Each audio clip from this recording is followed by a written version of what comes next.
listening to the Philanthropisms podcast with Rodri Davis.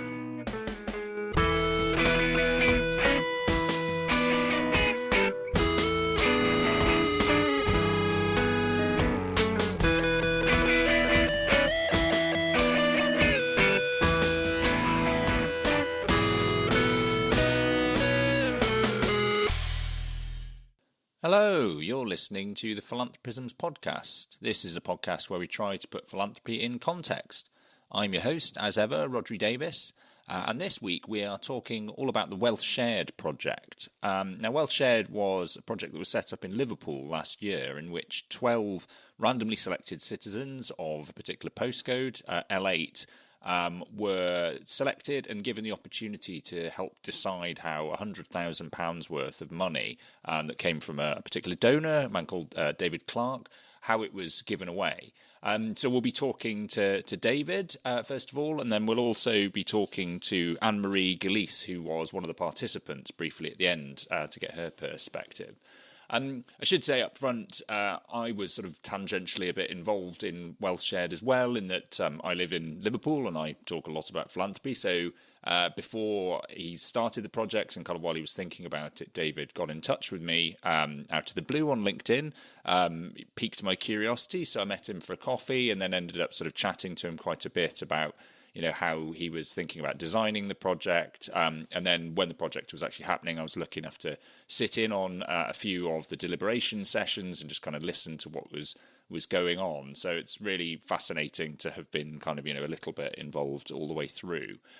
So I sat down with David not that long ago, and in a world first, it was actually the first time we've recorded a podcast at my house in person. So David and I sat down together just to have a chat about Wealth Shared. So we talked about what the project was, what his thinking behind it was, what had kind of made him, first of all, decide to give away this money, but also to go down the route of trying to recruit 12 random people to help him make that decision, and kind of what it was that had driven that, whether it was mostly about the efficiency of how the money got given away, whether it was about sort of wider concerns about wealth inequality, or whether it was about sort of experimenting with different approaches to making giving more democratic. And as you'll hear, all of those things were sort of part of David's thinking. We talked a bit about how he designed the actual process in terms of bringing people together, how you make that work, what kind of parameters, if any, were set around what they were able to decide to give to. We talked quite a bit about what David had found interesting about the deliberation meetings and kind of what had struck him about the things that people discussed and the concerns they had and kind of how they went about making that decision. And we also talked about kind of how he felt as the donor in this situation, the one who brought the money to the table, whether he sort of found it helpful and comfortable to be involved, or whether there had been moments in which he'd sort of found that slightly uncomfortable. And then we talked a bit about whether this project could be replicated elsewhere, whether there were things that were sort of unique and particular to this group of people or to Liverpool as a city, or whether it was something that could be kind of replicated elsewhere, either using the same model or sort of adapting elements of it to use in different contexts. And then we'll hear a little bit from Anne-Marie as well at the end, just to kind of get her perspective on how she'd found it being involved in the project, what it was that had made her say yes to it in the first place, how she'd found the meetings and the kind of working with other people she hadn't met before to make this decision, and what, if anything, she felt she had learned from the process and kind of got out of it herself. So without further ado, let's go into both of those conversations. I will be back at the end of the podcast for the usual bit of housekeeping.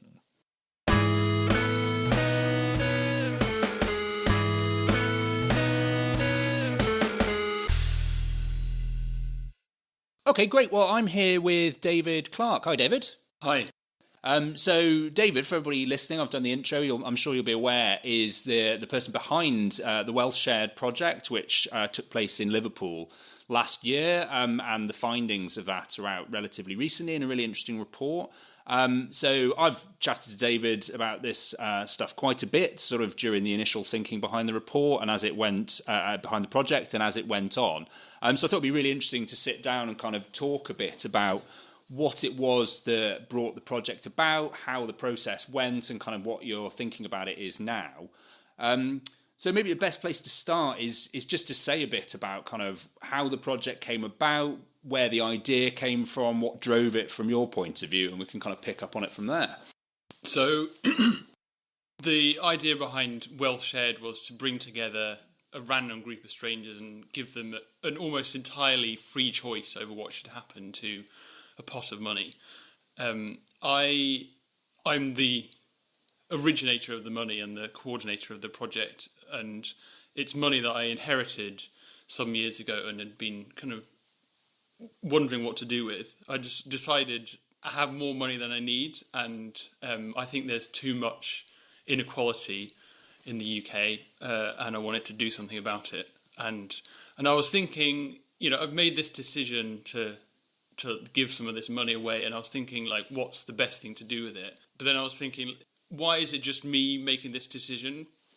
Part of the kind of basis for deciding to give it away was I'm not really sure I believe in like having too much inherited wealth, and if that's really my position, then I think the extension of that should always also be that I should give up the power to decide what to do with it, and that's kind of what led me in this direction. Yeah, it's really interesting, and it'd be interesting to kind of talk afterwards about the extent to which you think that is replicable, or is kind of unique to you and your own sort of views on your the wealth that you had and kind of how the world works. I guess the other thing I wanted to ask is you've sort of outlined the decision there as being primarily, the choice to go down the route of not just deciding to give the money away yourself, but to do this whole project based around bringing together a kind of randomly selected group of people in a local area, is, partly about your kind of concerns about whether you should be in a position to be able to make the decision about how that money is spent. So is it sort of primarily a concern about the kind of democratic legitimacy of the idea that an individual would get to choose how to spend that money? Or were there any other factors in terms of, thinking about whether that's a more effective way of making sure that the money gets to the right places, or whether you were also interested in whether there would be some sort of value in the process itself, not just for the recipients, but for the people involved in the decision making? I think like almost all of those things were kind of in the mix.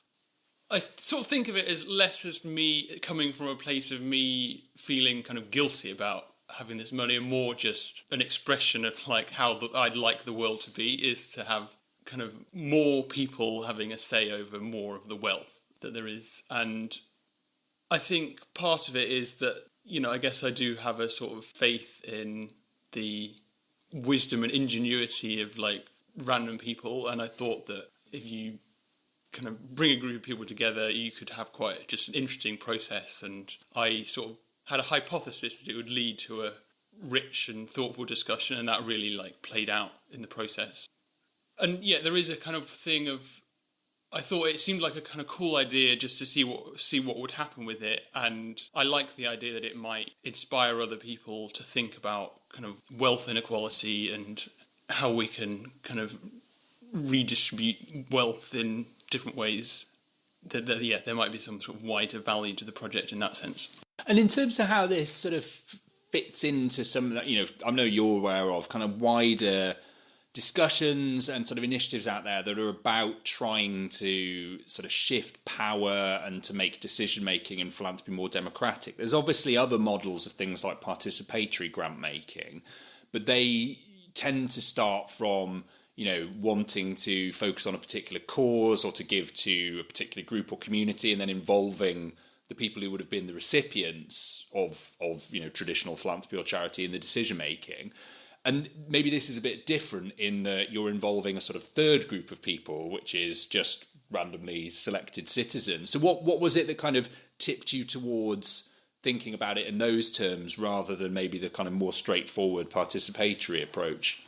I just like the kind of radicalism of it, of just completely throwing it open. I think if you like, I'm quite into sort of like democracy in general. Like I love watching kind of elections and also TV programs that have a sort of democratic like angle to them, and I just thought it would be cool to kind of see what happened, to like just give people almost completely free choice and just see where it led them. But it definitely has been, coming up with the project, it was inspired by the trends that are taking place in philanthropy, as you say, towards participatory grant making, more kind of trust-based approaches, and then also trends that are happening in kind of democratic, like innovation, the use of citizens' assemblies and like deliberative forms of democracy to make decisions. And one of the things I thought was interesting, like the background to a lot of discussion about the role of philanthropy these days and pretty much forever is, the question of how it relates to the responsibilities of taxation. And, critics would sort of say, well, yes, philanthropy is all well and good, but the problem is that there isn't enough redistribution through taxation. And often we'll say, and philanthropy can't be a substitute for that because it has a fundamentally different nature. It's not democratic. It's sort of, it's based on the voluntary choices of individuals. Was any part of your thinking a sort of sense that actually this is almost a way of making philanthropy a bit more tax-like? And so maybe it's not a perfect substitute, but actually if you are concerned that people don't, there isn't enough taxation and redistribution in society, this kind of approach is a way that maybe you could make philanthropy something that could, at least pragmatically fill a bit of that gap. Absolutely, yeah. It's like a practical example of how you can have more democratic control over the wealth that there is. And I'm hoping it kind of might be helpful in terms of just showing people this is what, this is an example of what it could look like if there was more democratic control over the wealth, and that might kind of build the case for higher wealth taxation, which I think we do need because of the state of wealth inequality in the UK. But also, I think there is this opportunity, I think, in philanthropy to actually try out different kind of democratic models, and and it's something you can kind of do on a small scale like this and see how it works, and then you can, if a range of different projects like this take place, then you can kind of come up with some conclusions about what approaches are optimal. Yeah, and it's really, really interesting stuff, and I want to come back to some of this bigger picture stuff. But in terms of how the process itself actually worked, let's do a bit of the sort of total nitty-gritty. Kind of, you want to engage a random group of citizens. Like, what did you actually do about doing that? What was the process you went through to make sure that you got a group that was, I don't know whether it was just totally random or whether you're thinking about representation and how you decided, where to draw the boundaries around, locality, or what sort of types of people you were involved in. Yeah, the story was I decided to do this project in the L8 postcode in Liverpool, just simply because that's where I live. And because I wanted to do the project in a relatively kind of lean way. It was basically a lot of the logistics of it, particularly early on, was just me doing it myself. So I wanted to make it kind of manageable. So 600 households in the postcode got letters being like, do you want to take part in this? Anybody over 16 living in this household can register online or by phone or text and register your interest. About 40 people got back, which I think is quite standard for like citizens' assembly type processes like this. And 12 of those were selected also at random. So there was no attempt to kind of make it demographically representative, but it did end up producing what seemed like quite a balanced cohort of people, like in terms of age, occupation, like religion. They actually had a discussion about religion like during the process. And then they were invited to 4 sessions of deliberation, which took place over 4 consecutive weeks in June and July of 2023, 2 hours each, on consecutive Wednesday evenings with a facilitator. And there was a bit of structure to it, which was primarily aimed at making sure that they got to know each other, understood what was being asked of them, and the kind of the rules that existed, and that they kind of felt comfortable like in the space. But beyond that, we kind of left it up to them to a significant extent to just decide how to use the time. And did you set any parameters for them around what they were able, the types of things and causes or organisations that they were able to think about supporting, or the numbers, how many different donations could be made out of the overall pot, or to what extent did you just leave it entirely open?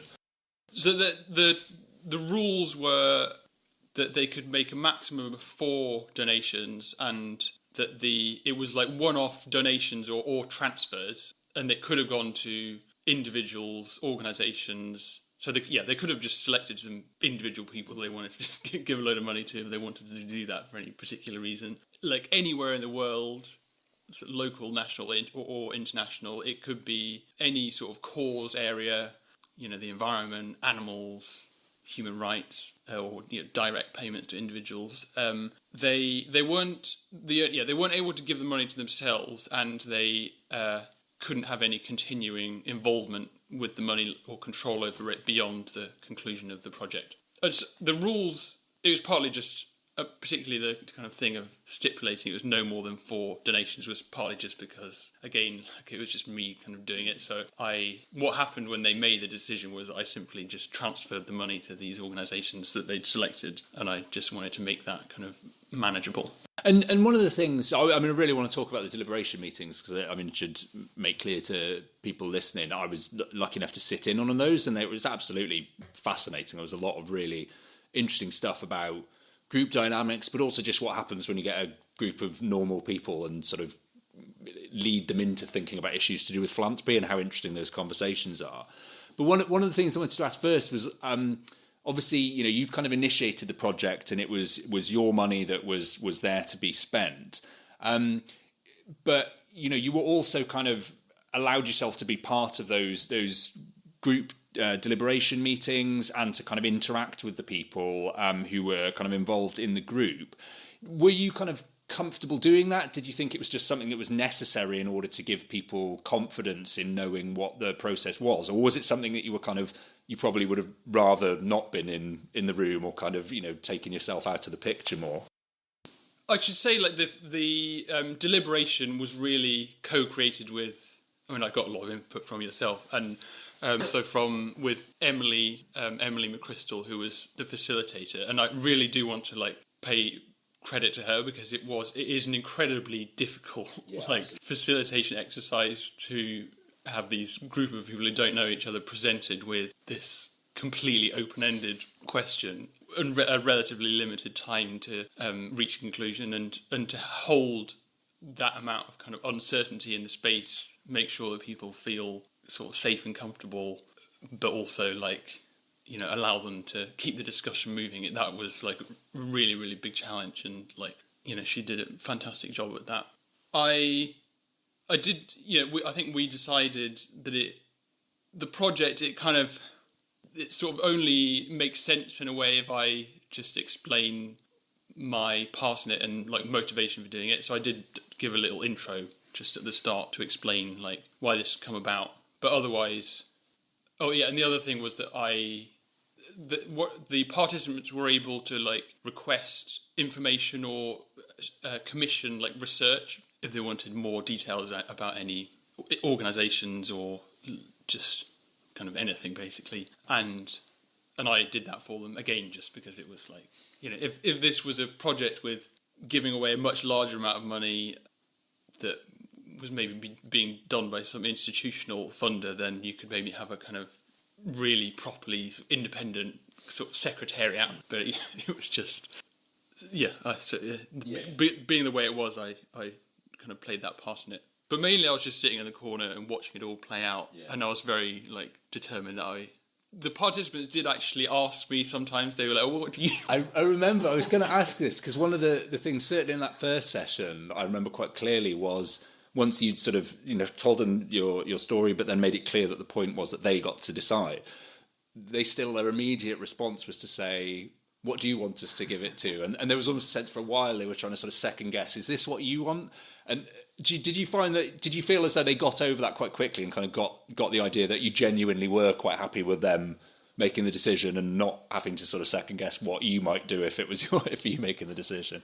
Yeah. I think I sort of understand that they would want to be completely sure that they wanted to be completely sure that I was sure about what I was doing. But I think once I was very sort of clear that I didn't want to influence them at all, and I was sort of trusting them with the decision. I think they kind of picked up on that. Yeah, and some of the things I found really interesting. I remember my abiding memory of the first meeting coming away from it was just a sense of renewed faith in humanity without wanting to be too cheesy. It was like, oh, you bring a group of people together and they, genuinely, everybody just, it wasn't just that everybody immediately went into groupthink, but everybody's very respectful of other people's views, and they kind of quite quickly found their way to navigate some of these sort of quite complicated issues. So it was really, heartening to see that. But one of the themes that came up then, and I know came up again in the other meetings that it'd be really interesting to talk about, was a sense in which the starting point, I think, for everybody was, this is £100,000. This is a lot of money. All the people involved in that room, as far as I'm aware, none of them was especially wealthy people, so it was a lot of money. They were aware that for the organisations that were potentially going to receive it, it would be a significant sum of money. But then as they talked through what they could do with the money and started to talk about some of the issues, there was a sudden switch to, it's not a lot of money in the scale of, problems like education or kind of food poverty. Was that something that you kind of found interesting? And did it reflect your own thinking in terms of, when you were thinking about giving that money away, did you sort of find that you flipped between thinking, this is a significant sum of money, or, it's a drop in the ocean? Yeah, absolutely. There was kind of a point in time when I was thinking about giving away this money, of like contending with these questions for the first time, and I think that will probably have been true for the 12 participants as well. It's just not something that a lot of people kind of have any reason to think about, is like, what do you do with funds? I think it can be quite like overwhelming, exactly in the way that you say, the just unlimited amount of like possibilities of what you can do, and all the sort of questions that arise from those possibilities, of almost kind of moral, political, spiritual questions about like how to try and create whatever benefit it is that you want to happen. But then also the sort of harsh realities of that being only limited in the amount of like money that you have, and the constraints that come with trying to kind of do anything like with funds there's the sort of limitations of just trying to make anything kind of happen in the world, like whether it's institutional limitations of activities needing to be delivered and resourced, and I guess that's it. Yeah. And you mentioned there about the sort of you touched on the fact that there was kind of a political element to some of the discussions, which again I found fascinating, because partly it's Liverpool, so it's inevitable that there's going to be a political element to discussions, but also I thought it was a really interesting reminder of the fact that despite what some people say, charity is kind of inherently political, because whatever you're doing, you're talking about kind of addressing problems in the world, and it's almost impossible not to take account of that wider context. What did you make of some of those discussions that they had? I was quite struck by some of that discussion about focusing on things like education. Quite quickly, people were caught in between that sense of, they were very aware that there was a need there, but they were quite concerned about using the money to spend on things that maybe they felt represented a failing of public spending, and they didn't want to sort of be covering gaps in state expenditure. What did you sort of make of that bit of the discussion? Yeah, it came up a couple of times, this question of like, they discussed the kind of failings of public services. I think at this point this was because they were kind of thinking about things in their local area, and just were looking at, they discussed kind of their awareness of like state of the public realm. Yeah, and then this question came up of like, could we do something to kind of fill the gap of where the state or like public services are failing, and whether if you do fill the gap in philanthropy, whether that kind of lets like politics or government off the hook. And I think that the conclusion they drew was that if there's a need, there's a need, and you should just try and fill it. I guess maybe the thinking was maybe there's a danger in kind of being overly complicated about trying to kind of guess what would happen if you let things get worse, even though you have the power to do something about it, in the hope that will some politics will kind of rectify itself down the line. That's a bit of a kind of long shot. I don't know. With this, I think there was definitely a sort of. It was a really interesting discussion, but in the end of it, though, I was struck. There was a sort of pragmatism of, well, as you say, it's kind of we can talk about all of that political stuff and what the government should or shouldn't be doing, but we have the opportunity to do something with this money now and address needs. So let's just focus on that, which I think is interesting because it kind of goes to, I think, the response a lot of philanthropists end up having, which is, yes, let's absolutely analyse, the nature and role of philanthropy and be critical about it, but let's not stop that. Let's not let that stop us actually just doing something. They did have a brief discussion. I mean, it was possible that they could have given the money to a political party or some kind of more political cause, and they did have a brief discussion about that, which felt like almost they were discussing it in a joking way, which is quite interesting. And I guess that's not all that encouraging, I would say, about the attitude they had towards politics as a means of achieving change. Yeah, it is true. There was, I think, guess that sort of slight default cynicism about whether that would be a good use of the money or not, which is, maybe tells you something about them, But it tells you something about their relationship with, the sort of the political system that we have kind of in the UK at a national level. Or the kind of structure of, I guess, political parties. But it would definitely be wrong to draw from the experience is any kind of an apathy about, sort of their community or the attitude towards society, because they were, very, very engaged in just how things are and how things should be in their area and I think in kind of society in general. And I think they talked very much in kind of political terms. It's just not in terms of the political institutions that are kind of dominant at the moment.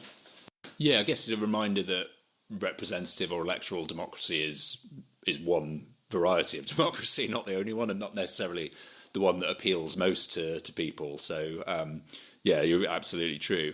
And one thing I wanted to ask was, you mentioned before that there was an opportunity for them to kind of ask for further research or information, and they did do that at one point. What was your sense of whether that actually informed their thinking? How useful was data to them? Did they base their decision on it, or was it something that they kind of took into account but then actually wasn't a huge factor? So there was they were able to ask, as I mentioned, I think that they were able to ask for information about kind of basically anything that would assist their discussion, and we said we'd do our best to meet their requirements. So they kind of asked for something one week, and then we'll go away and do it and present it to them the next. And there was a few occasions where they did that. They asked for quite early on. They were thinking about whether to focus on spending the money in the local area, and they asked for some information about just the Liverpool 8 postcode and its kind of demographic makeup and where it sits kind of in a national context. And then later on they asked for a list of, I think, not-for-profit organisations operating in L8, which we weren't quite able to deliver that to them. So this revealed there's a kind of subplot there about just the availability of kind of data, and there were some really useful resources which we used, like the 360 giving, and the NPC. The data, the sort of needs dashboard thing, isn't it? Yeah, that's really brilliant, and they found that useful. Yeah. So did they use this information?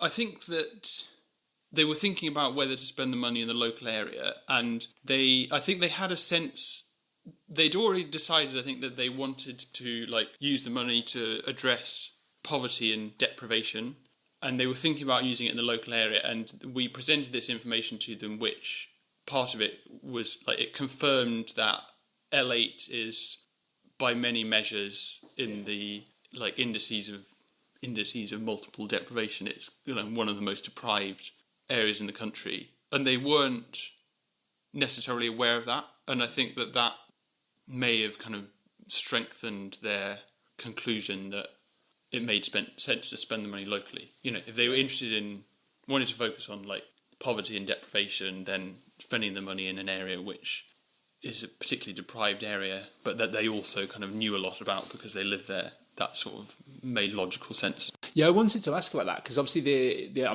spoiler alert for the end of it, although if anybody's read the report, the organisations that they ended up deciding to fund were local organisations based or, operating within the LA postcode. And I guess there's an interesting, unpicking whether that is because, a reflection of the fact that the defining characteristic that brought these people together is that they're residents of that postcode, and so that was a natural thing to do because that was their kind of common sense of identity. Whether there were practical aspects to it in terms of, it feels easier to have confidence or to feel as though you're going to be able to see the effect of your giving if it happens in your local area, or whether it was sort of, particular to the fact that, as you say, L8 is an area of, quite high levels of deprivation and pretty high levels of inequality, and whether that might, if you pull together a group in a local area elsewhere in the UK or somewhere else, you might end up with a different focus, and maybe they would think more nationally or internationally. Do you have a sense of kind of the extent to which that local focus was particular to the fact that we're talking about the L8 postcode, or whether you think it's something that would be likely to emerge in any group of this kind? I had an evaluation session with them where I invited all the participants a couple of months later to meet up and just reflect on it, and I asked them about that, and I asked them if they were all from Formby, which is a kind of affluent town near Liverpool, would they have made the same decision to spend the money locally in Formby? And they said no. So that sort of suggests driven in part by some sense of the awareness of the need rather than just it being where they lived. Yeah. I think it is totally kind of natural and expected that if you bring together a group of random people, they're going to look for some sense of commonality between them in order to just establish the basis for their discussion and moving forwards. And I think part of the challenge of facilitating a process like that is to get people to think really with as much of an open mind as possible, and to think kind of beyond themselves, to consider the full extent of possibilities, and to see the world from the highest kind of viewpoint. We did our best to accomplish that, and I think you can look at the decision in two ways. You can say, well, maybe. Again, in the evaluation session, I challenged the group about this. I was like, was it just the path of least resistance to go with these local organisations? And they really pushed back on that. They were like, no, we really considered this very carefully, and this was not a kind of easy conclusion to come to. And I think so. As I said before, you can also look at the decision as actually being a pretty rational one, is that they wanted to focus on addressing deprivation, bearing in mind this happened kind of in the middle of this cost of living crisis, which they described just being so aware of the effects of that on the community, and also the kind of long-term just deprivation in the area, and they were able to act on that based on what they know. And given the relatively short amount of time they had available, going off of knowledge of the local area that they felt sure of, it just it made sense to them. Yeah, absolutely. Practically, just as you say, it was a relatively short space of time. So actually, the kind of heuristic of, well, I understand, what this area looks like and what the needs are like, rather than having to learn about some totally different context. I guess pragmatically, it makes a lot of sense. I wanted to ask a bit about, having decided on the kind of cause areas, when it came to the decision about the actual organisations, what kind of discussion there was there? Because I remember being struck by some of the things that emerged in terms of, one thing I found really striking was that you had obviously kind of adopted a pretty heavily trust-based approach to kind of giving this group of people the ability and the responsibility for kind of making this decision. But even so, when it came to them thinking about handing the money on to other organisations, the question of whether they should place restrictions on it came up, and that, whether they should stipulate that it was spent on very particular things. And that was, I understand in the end that they decided not to, and that it was given in a kind of unrestricted way. But did you find it sort of interesting that even though, they hadn't been given many restrictions, they still started thinking about imposing restrictions when the money was handed on? Yeah, and it was a very interesting discussion, which the nature of the discussion would be very familiar to anybody who's like had anything to do with like grant making. And I think there was like a couple of angles to it. One was whether it was simply just people having a vision of what they wanted the money to be used for and wanting that to be stipulated in how it was handed over. But another angle was like that it would be sort of irresponsible to hand over this amount of money without any sense of like holding the organisations to account.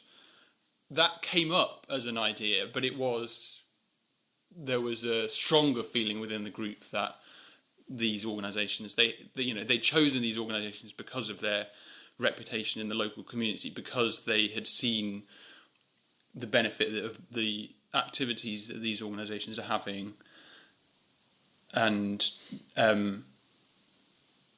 they basically, the people in these organisations would kind of know best what to do with the money, and they should just operate on the basis of trust.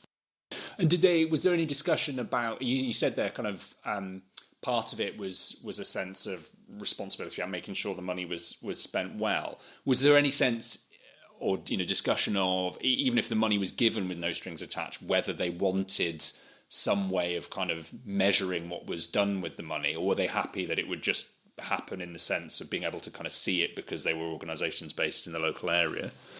They were definitely interested in having an update from the organisations, and that is actually something that will happen instantly. It's like I'm still in touch with the group, and we'll let them know what's happened. But it's the nature of the project that once the money was handed over, there is no continuing involvement with it, either from the group or from me. I think, I guess it was partly just the nature of the process that there wasn't really, unless they attached conditions at the point of handing the money over, there was no other way of... Oh, actually, no, they did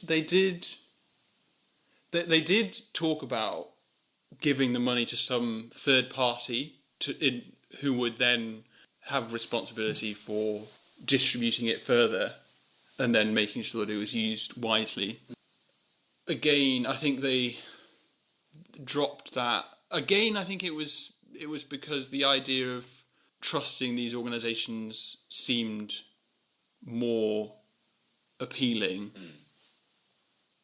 There may also have been a thing about it just being quite complicated once you get kind of more people involved. And was there any contact before the final decision was made and the money was handed over between the potential recipient organisations and the group? Did they ask for or get a chance to kind of meet any representatives? Was that part of the process?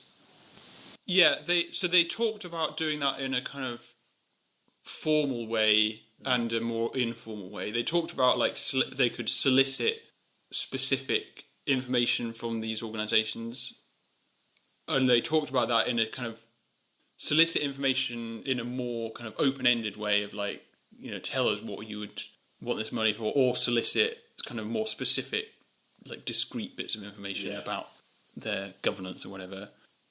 And then there was discussion, which actually is what more ended up happening, is that they kind of got in touch with the organisations on an informal basis to just, it was actually to pick up bits of information and just kind of see what they thought about this, the idea of this happening. And then the organisations submitted, they were obviously like very keen on getting this money, so they then submitted, they did sort of submissions to the group just off their own. They just kind of saw that opportunity and then sent in like material for the group to look at. They decided against a more kind of intensive process of like soliciting, I don't know, you might even call it kind of applications from the organisations. Just partly, one thing was mentioned was that they didn't want to kind of take up a load of time of these organisations if it wasn't going to, it might not kind of lead anywhere. Again, there was, I think, a strong sense of like, well, we kind of concede the benefit that they're having, so let's just go off of that.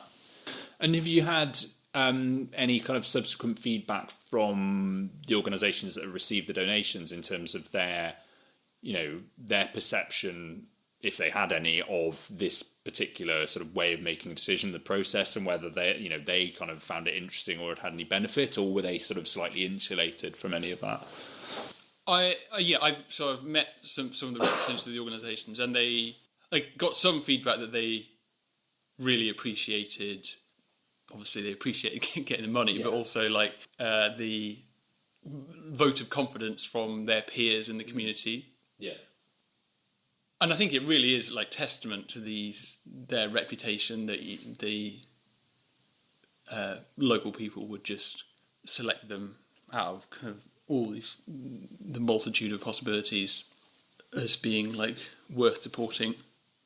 This isn't really based on anything the people I've spoken to have said, but I'm aware that like because of the kind of uniqueness of the project and the energy that's gone into it from these 12 people, is that might feel like quite a big responsibility for these organisations to like make good on that. And so I think it's important that they understand that just because the money is kind of originated in this unusual way, that doesn't mean that they have to come up with some like extraordinary new way of like using it. It's like that, they've been chosen because of like of what they were doing. What they're doing, right? So just do more of that. Yeah. That's a good point. Although, also in a way, it's like not.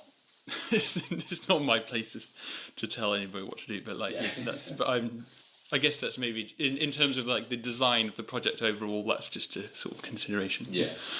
Yeah. Well, that brings us on to the question of you sort of mentioned the design there. I guess one of the questions now that the Wealth Shared project itself is over and you've done the write-up, but as you say, there's kind of, you're still in contact with the group and there's bits and pieces in terms of sort of bringing them together and getting feedback. But I guess the interesting question is kind of what else might it lead to, and sort of what are your hopes or ambitions in terms of, other people potentially learning from this or taking it forward? And I guess one thing I'd be really interested in is, do you think it's something that only works in a very specific set of circumstances if there is an individual donor like you who kind of thinks similarly and is willing to drive it? Or do you think it's something that could work in other contexts, like an institutional funder kind of adopting a similar approach? I think like the project came about because like I am somebody who's had this money available to do this with, and also had the means to spend some time like making it happen, and had it because it was like my money, or the money that I was kind of in charge of. It was like I had a lot of freedom about just able kind of the ability to kind of conjure this up. And I'm aware that for a lot of people in the kind of world of philanthropy, there will be a lot more kind of considerations to manage of like, if, for example, if you're managing someone else's money, then you have to like also manage their expectations. But nevertheless, I really, really hope that people can pick up aspects of this. There will be other people that are in this more similar position to me, where there's kind of that significant kind of leeway about what to do with funds. But also, if you're somebody listening to this who you're kind of somewhere in the picture where you have a kind of influence over like how funds are allocated, then I really recommend this, and like I really recommend the kind of really being radical about opening up the decision making to as kind of diverse a group of people as possible, and like really being kind of radically democratic about it. And yeah, I think part of what I want to do with this project is to just put it out there and like show that it's possible, and try and give some encouragement to people like who are kind of thinking in a similar direction. And one thing I just wanted to ask finally before I'll let you go, I guess one my suspicion is that like some of the reticence that individual donors might have about doing something similar would be a sense of, but if I put myself out of the picture and don't have a choice over where the money goes, it feels as though it won't be as rewarding in the sense in which philanthropy to some extent is driven by a sense that the donor wants to get some reward for it. But I'd be really interested in kind of, did you find it, despite the fact that you were saying, look, I'm not going to make a decision about this, did you still find that actually you found the process rewarding, and was that something you were kind of happy to kind of embrace? Yeah, I think I feel good about it. I have kind of different roles in this, of like having donated the money and done the project and kind of witnessed it, but I feel good about giving away this money and giving over the decision to these people. I'm fascinated by I enjoyed watching it, and I enjoy like analysing the process almost in the same way that I enjoy like watching Big Brother or like watching a general election. Yeah. And I think one thing that surprised me was I thought that this group of people might treat it. They might see me as a kind of this like eccentric person doing this like mad project, and that they would go along with it, but in a kind of sort of detached way, almost like kind of humour me. But it didn't feel like that at all. It felt like they really kind of were invested in the process, put a lot of themselves into it. It was so clear that they kind of cared about their community and just wanting to kind of make some good happen. And I think through that there was just a strong. It just felt like quite a sort of, I don't know, emotionally like rich experience to be part of. So I think that's the thing that surprised me, is just the kind of dedication of these people to the process. Yeah, and I have to say, being involved on the fringes and somewhat not jaded about philanthropy, but I've spent a lot of time talking about and reading about and thinking about philanthropy. I found the whole thing absolutely fascinating and really sort of invigorating. So it was great to have a chance to be part of it. It just remains to say thanks ever so much, David, for coming on the podcast. Really, really interesting to hear about the project. I'll put links in the show notes to places where people can find more detail, and certainly the report, which I thoroughly recommend reading. And, as David says, if anyone is listening to this and in a position to do something similar, please do get in touch, and I'm happy to kind of put you in contact with David so you can talk more about it, because it'd be great to see this replicated elsewhere.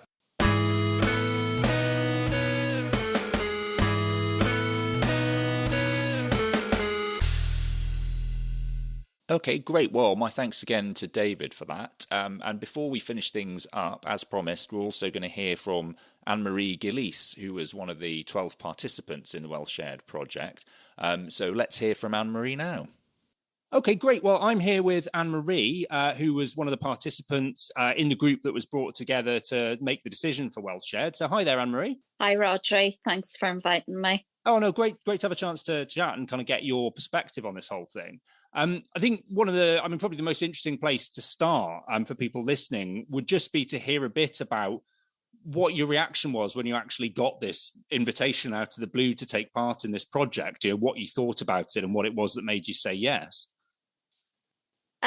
Initially, I have to be honest, and I thought it was a scam. I was like, what is this? It's not very often that something like this drops through your letterbox. So I read it and applied, and I was selected. So yeah, it was really interesting. But initially I thought it was a scam. I was like, what is this? No, this can't be real. And it was.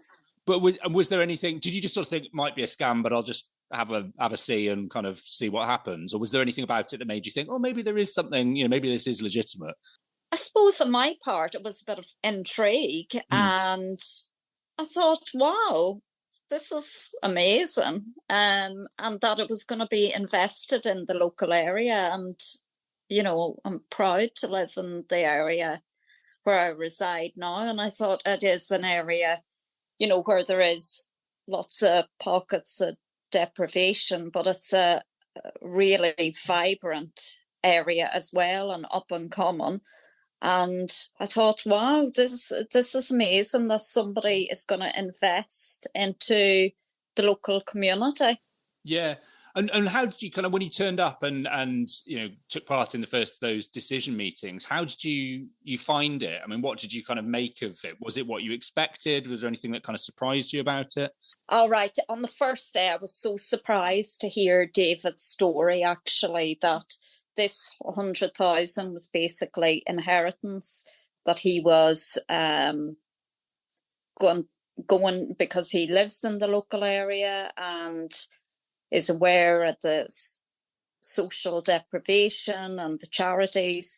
He wanted to donate that to help others. And I thought, how remarkable, how kind, how generous that there's somebody that would do that. And so hearing his story was quite touching and remarkable. And then as a group, it was interesting to come together. And I think we all gelled, and I think we reached a unanimous decision about kind of what agencies were going to receive the money. So we worked well collectively, but yeah, it was remarkable, David's story, the background to it all. It was quite heartwarming, really, that somebody would do that. And, he is a philanthropist. It's part of research as well. And hopefully it'll inform local decision making. It'll make, hopefully, people think about involving local people in local decisions. Yeah. And do you feel like, in terms of what you got out of it, obviously it's the opportunity to be involved, to make sure that money got to good causes. But did you kind of come away from it thinking, I feel like, there's stuff that I learned myself out of that I'll kind of take on into other areas of my life or work? Definitely. I think part of giving, and it's understanding, when we looked at research and charities, voluntary agencies in the local area. It was getting more in-depth knowledge about the social problems in our local area of L8. And it was quite humbling, and it made you appreciate everything you have and put things into perspective. And it does make you think about helping those who are in not such a good position in life. So yeah, I think I have taken away maybe that element, just to think and consider that there is others that are, not in such a lucky position. And if you are able to help, do so.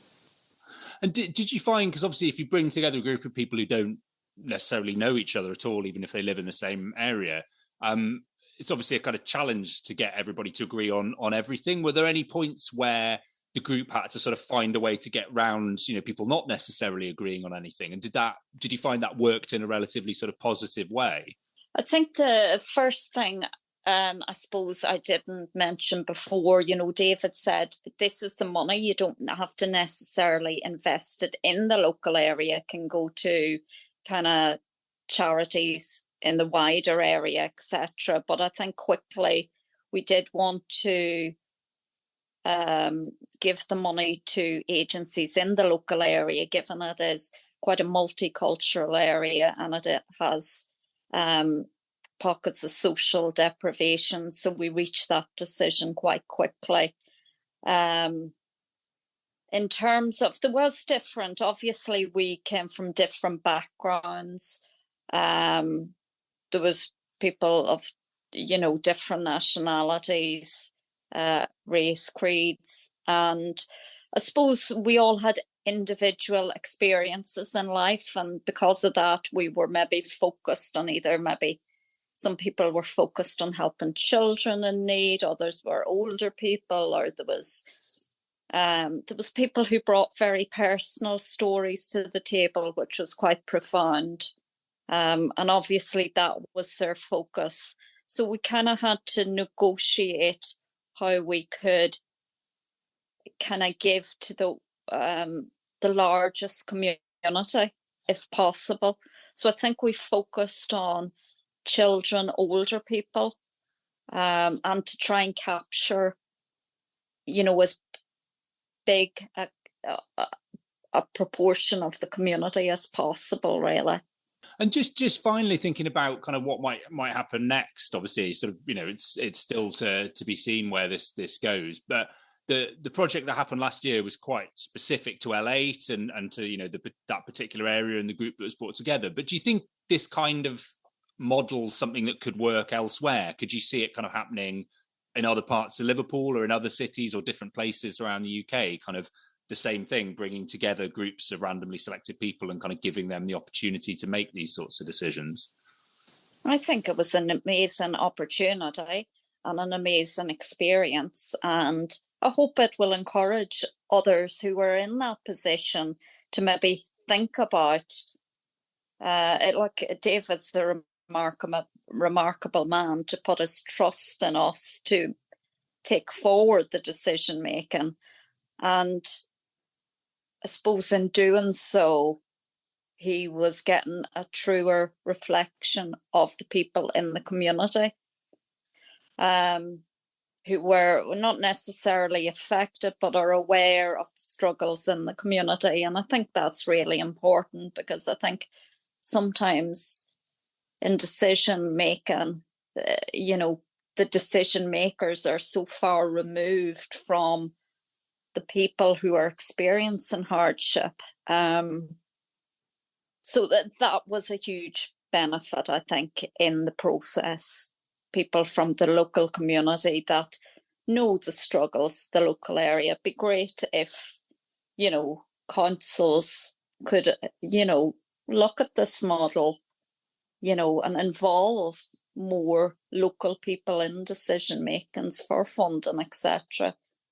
Because areas differ, Liverpool itself, there's huge variations in areas in terms of economic class, social deprivation.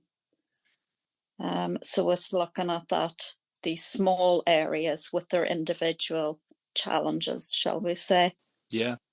Yeah, and it'll be really interesting to see if it does get taken up, and sort of here's hoping. Just remain to say thanks ever so much, Anne-Marie, for your time. Really interesting to kind of hear your perspective as somebody who's involved in the group. So yeah, and all the best for the future. Thanks very much, Rodri, and thank you for letting me speak. And again, I just want to thank David for the opportunity to be involved, and it's really a remarkable chap, and yeah, it was a pleasure actually to meet him, and yeah, it was quite humbling and heartwarming.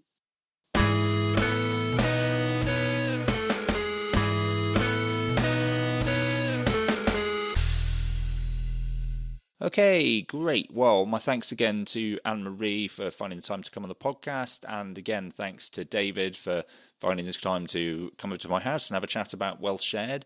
I'll put links in the show notes to places where you can find more information about the Wealth Shared project, including the project report, which is a really interesting write-up of what happened and some of the insights that were gained along the way. I'll put the usual links in the show notes to other things that you might be interested in, stuff that I've written and that other people have written. If you're interested more broadly in issues around philanthropy and civil society, do always check out the website at whyphilanthropymatters.com. All kinds of content on there, lots of articles, publications, news updates, back episodes of this podcast. So there's all kinds of stuff for you to get your teeth into there. If you want sort of shorter updates, do follow me on social media. I'm on LinkedIn. I'm not really on Twitter or X much these days. So LinkedIn's probably the best place to find me for now. If you've got ideas for people that could come on the podcast who'd be interesting to talk to, or topics that we could cover, do drop me a line either via LinkedIn or find the email address for me on the Why Philanthropy Matters website. Other than that, just like, subscribe, tell anybody else that you think might enjoy this podcast about it so that they can try it out too. And I will see you next time. Bye!